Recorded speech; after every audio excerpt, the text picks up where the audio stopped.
Impacting you today, we got some censorship potentially about Joe Rogan and his new debut with his podcast on Spotify. Welcome back to Impact. It's your boy Papa Swolio.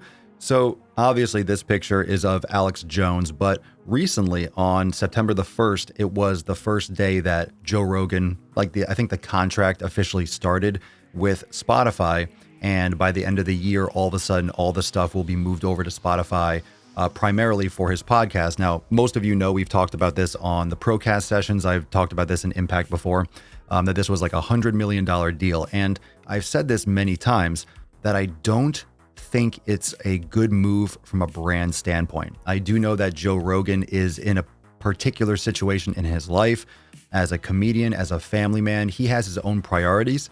So this might be a great deal for him, and this might be just perfect for him with Spotify. So I'm not saying that it's a terrible deal. I'm not saying that's not a lot of money. I'm not saying that I wouldn't take it. I'm just saying for him in his point in his life, it just seems like a no-brainer. He's in his 50s. He's established his podcast. He has a family. He just wants to do what he does. He doesn't have to worry. He doesn't want to worry about the money. He doesn't want to worry about handling X, Y, and Z. So partnering up with Spotify, getting a big deal, it secures him, plus with all the problems with YouTube and X, Y, and Z. So he may actually have some more freedom over on Spotify. But what happened was, as all these things were syncing up and all the episodes, a lot of people were complaining that some of his controversial guests were censored, like those episodes weren't available. Now, if you've ever ported over like an RSS feed with podcasts and stuff, it takes time to show up on the servers. However, you got to imagine that Spotify paying Joe at least $100 million for a contract, September 1st being the day, all they got to do really behind the scenes is just flip a switch, right? This is not like if I'm loading up a podcast playlist or something like that, syncing it, that it's going to take 2 weeks. It's going to kind of filter in. So it's kind of sketchy, but I've said that from a branding standpoint, it's not a good move because Joe Rogan has always been looked at, or one of the reasons why he's so popular is because he's looked at as a podcast that's going to have a lot of varying opinions. You're going to have people from the left, from the right. You're going to have extreme people with maybe these crazy conspiracy theories. You're going to have a lot of scientists on there. Like you have artists. You never know what you're going to get on the Joe Rogan Experience, and you're going to get a lot of people. You're going to be exposed to a lot of ideas. So this can actually, partnering up with Spotify, being part of like a big corporate culture, can really hinder his brand image. Now, he might not care about his brand image. I mean, it's big enough. And again, if he's getting $100 million for a contract, does he care about growing his audience? I mean, he has the biggest audience in the world. He was always just doing the podcast for him, just enjoying himself, which is great. And I respect that.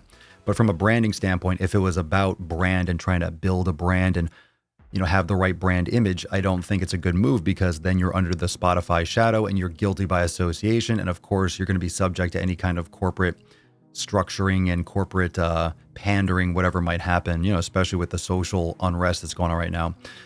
So this is reported by Digital Music News. It's a couple days ago. So there is a little bit, it's not necessarily for certain that it's been censored, but check this out. So several controversial guests were removed. Several archived episodes from Joe Rogan's popular podcast are missing from Spotify. Those episodes include guests like Alex Jones, Milo Yiannopoulos, and Gavin McInnes. Also missing are other right-wing figures like Owen Benjamin, Stefan Molyneux, or whatever, Charles C. Johnson. When Joe Rogan announced his exclusive deal back in May, he said there would be no censorship beginning September 1st. The entire JRE library will be available on Spotify. And here, Michaela Peterson, who's the daughter of Jordan Peterson, if you don't know who that is, check out his content. It's amazing. She was one of the first left out guests to bring attention to the censorship. Quote, "This is straight up censorship." She tweeted, "This is absolutely ridiculous. My episode with Joe is 1164. It is not on Spotify along with some other episodes.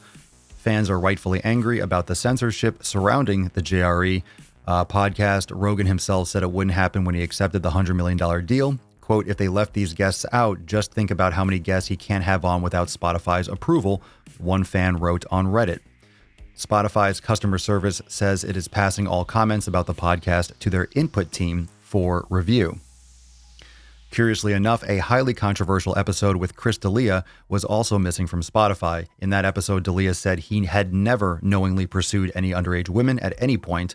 Several young women have accused the comic of exposing himself to them on social media. The Joe Rogan Experience podcast features more than 1,500 episodes, so does mine.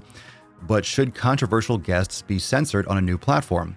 Rogan has spoken with highly controversial figures from a wide spectrum of backgrounds. It is something he's prided himself on and has rallied against the deplatforming of people like Alex Jones. Quote, "They want me to just continue doing it the way I'm doing it right now," Rogan said. "It's just a licensing deal, so Spotify won't have any creative control over the show. It will be the exact same show. We're going to be working with the same crew doing the exact same show." But is it really, quote, the same show if certain episodes are censored from appearing on the show's new platform?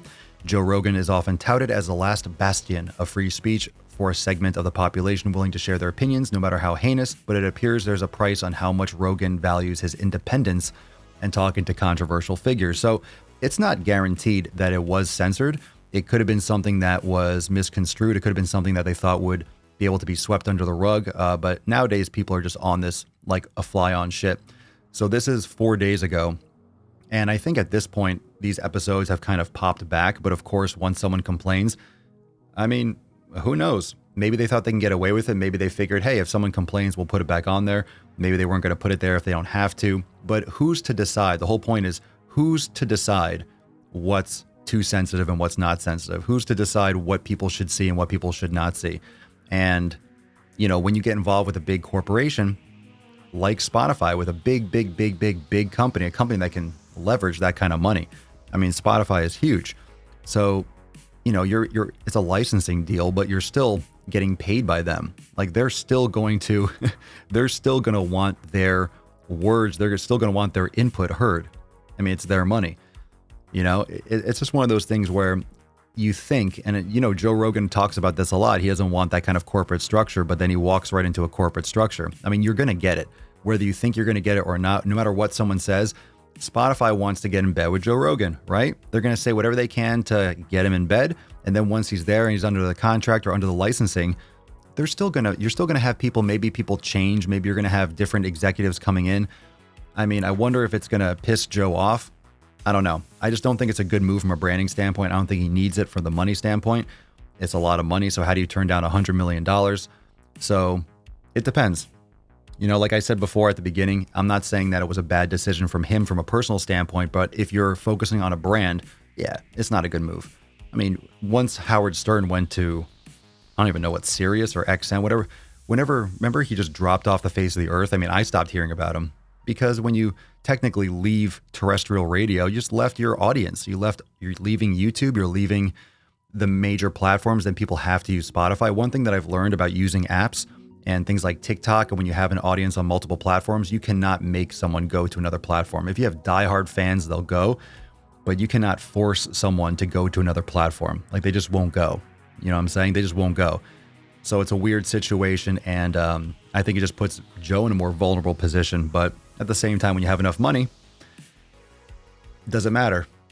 So I'm interested to hear your thoughts. I just don't think it's a good move from a business standpoint or from a brand standpoint, because it puts all of his thoughts and it puts his guests and it puts his image through the filter of Spotify. So he's going to be associated with Spotify, whatever the decisions that the company makes is going to be reflecting on Joe, which is dangerous when you're trying to keep an objective position. So if the company comes out and starts saying one thing or the other, and they are licensing Joe Rogan's podcast, you know, it's like you're in bed with someone, you're guilty by association or whatever happens, right? So what are your thoughts? Drop a comment down below. Thanks for watching this Impact. I hope you enjoyed the new Procast sessions, X, Y, and Z, and all that stuff. Make sure you drop a comment and subscribe to the channel.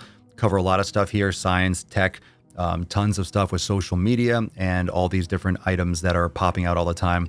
Obviously, we'll be covering a lot of the TikTok news. We'll see how that plays out.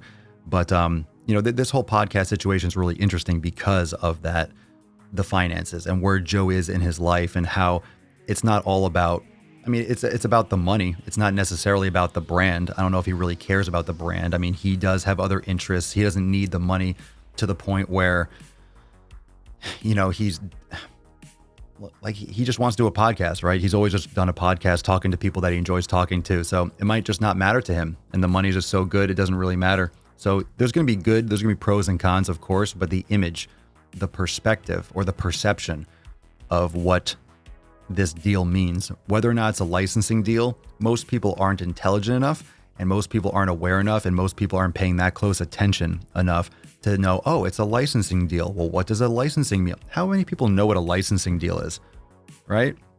How many people know what that is? They just think that Joe Rogan got bought by Spotify. Most people are going to think that.